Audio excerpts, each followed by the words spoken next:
ನಮಸ್ಕಾರ.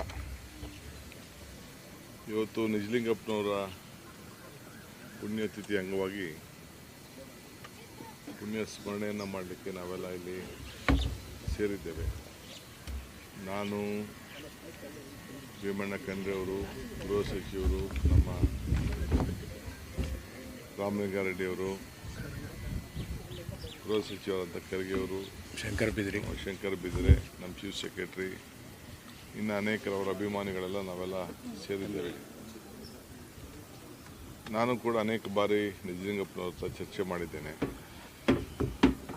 ನಾನು SM ಕೃಷ್ಣರವರು ಹಲವಾರು ಬಾರಿ ಅವರ ಜೊತೆಯಲ್ಲಿ ಹೋಗಿದ್ದೇವೆ.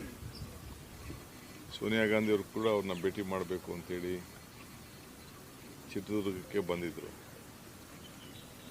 ಕರ್ನಾಟಕ ಭವನದಲ್ಲೂ ಕೂಡ ಅನೇಕ ಸಂದರ್ಭದಲ್ಲಿ ನಾನು ಪ್ರಥಮವಾಗಿ 2ನೇ ಬಾರಿ ಶಾಸಕರಾದಾಗ ಹೋಗಿ ಅನೇಕ ಅವರ ಆಚಾರ ವಿಚಾರಗಳನ್ನು ತಿಳಿದಿದ್ದೇನೆ.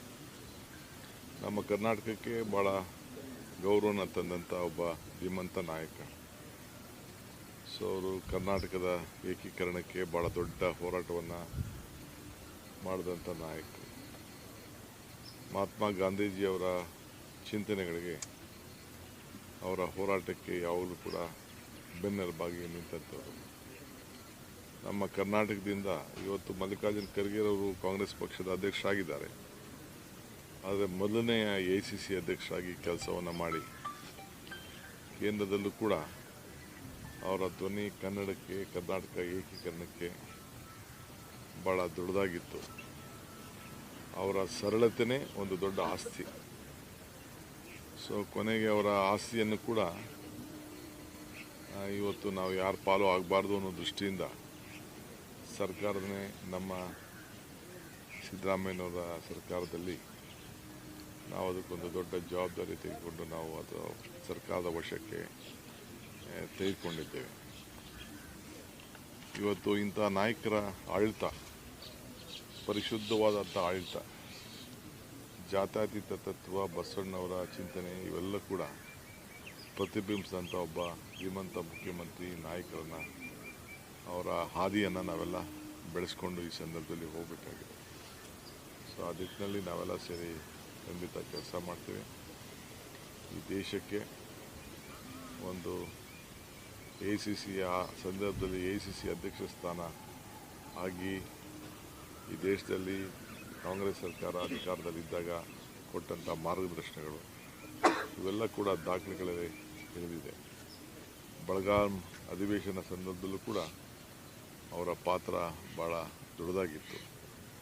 ಗಾಂಧೀಜಿಯವರು ನಡೆದಂಥ ಅಧಿವೇಶನದಲ್ಲಿ ಒಬ್ಬ ಕಾರ್ಯಕರ್ತರಾಗಿ ಈ ದೇಶದ ದೊಡ್ಡ ನಾಯಕರಾಗಿ, ಪಕ್ಷದ ಅಧ್ಯಕ್ಷರಾಗಿ, ರಾಜ್ಯದ ಮುಖ್ಯಮಂತ್ರಿಯಾಗಿ ಅಪಾರ ಅನುಭವವನ್ನು ಉಂಟು ತಂದು, ವಿಶೇಷವಾಗಿ ನೀರಾವರಿಗೆ ಏನು ಭದ್ರಾ ಮತ್ತು ಕೃಷ್ಣಾ ಮೇಲ್ದಂಡೆ ಯೋಜನೆಗೆ ಸಂಬಂಧಪಟ್ಟಂತೆ ಅನೇಕ ಯೋಜನೆಗಳ ತರಲಿಕ್ಕೆ ಭಾಳ ಪ್ರಮುಖವಾದಂಥ ಪಾತ್ರವನ್ನು ವಹಿಸಿದಂಥ ಪ್ರಬುದ್ಧ ನಾಯಕರು.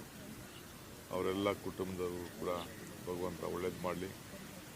ಅವರ ಮಗಳು, ನಾನು ಓದಂಥ ಕಾಲೇಜಲ್ಲಿ ಅವರು ಚೀಫ್ ಮಿನಿಸ್ಟರ್ ಆಗಿದ್ದು ಕೂಡ ಅಧ್ಯಾಪಕರಾಗಿ ಕೆಲಸ ಮಾಡ್ತಾಯಿದ್ರು, ಟೀಚರ್ ಆಗಿ, ಇಲ್ಲ ಲೆಕ್ಚರ್ ಆಗಿ ಕೆಲಸ ಮಾಡ್ತಾಯಿದ್ರು PS ಕಾಲೇಜಲ್ಲಿ.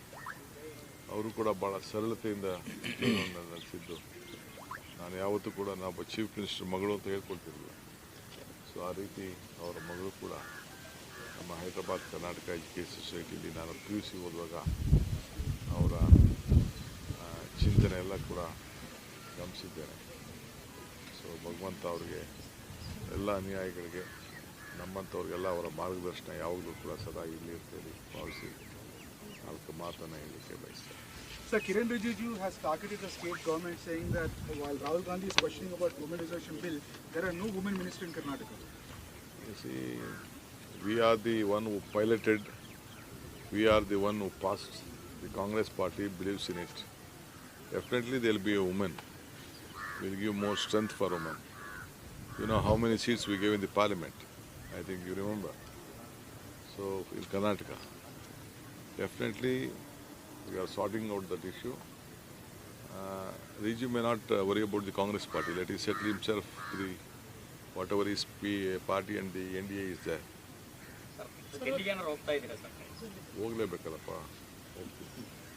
ನಿನಗೆ ತಿಳಿಸ್ಬಿಟ್ಟು ಹೋಗ್ತಾರೆ, ನಿಮ್ಮ ಹತ್ರನೂ ಅಪಾಯಿಂಟ್ಮೆಂಟ್ ತೊಗೊಂಡು ಸರ್, ಕೆಲವರು ತ್ಯಾಗ ಮಾಡಬೇಕು ಅನ್ನೋಂಥ ಚರ್ಚೆಗಳ ನಡೀತಾ ಇದೆ ಸರ್. ಈಗಿರುವಂಥ ಅಸಮಾಧಾನವನ್ನು ಶಮನ ಮಾಡಲಿಕ್ಕೆ ಆ ಥರದ್ದೊಂದು ಪ್ರಯತ್ನ ಆಗ್ತಾ ಇದೆಯಾ ಸರ್?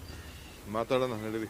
ಇನ್ನಷ್ಟು ಸುದ್ದಿಗಾಗಿ ನಮ್ಮ ನ್ಯೂಸ್ 11 ಕರ್ನಾಟಕ ಚಾನೆಲ್ಗೆ ಲೈಕ್ ಮಾಡಿ, ಶೇರ್ ಮಾಡಿ, ಸಬ್ಸ್ಕ್ರೈಬ್ ಮಾಡಿ.